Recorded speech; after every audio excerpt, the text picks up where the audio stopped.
अभी जगन्नाथपुरी दर्शन करने गया मैं, तो मैंने वहां के एक महाराज जी से पूछा कि जगन्नाथ भगवान के ध्वजा पर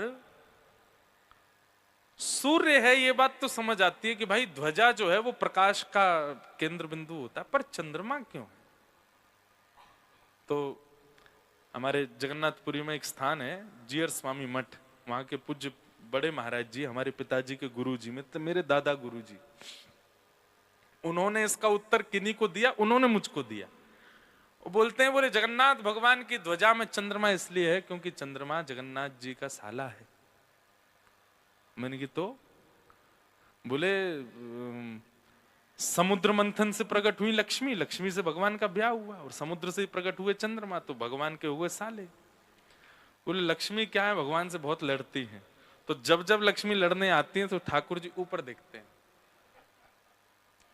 तो फिर लक्ष्मी जी कहते हैं ऊपर क्या देख रहे हो? बोले नहीं देख रहा हूँ साले साहब ऊपर बैठे हैं। तो फिर लक्ष्मी जी जब देखती हैं कि भाई साहब हमारे ऊपर बैठा रखे हैं, तो लक्ष्मी जी का क्रोध शांत हो जाता है, कम हो जाता है। कई ऐसे प्रसंग जगन्नाथपुरी में होते हैं कि लक्ष्मी जी नाराज हो जाती है ठाकुर जी से, और ठाकुर जी, अब ये सोच लीजिए कि वहां भी ये सब चलता है।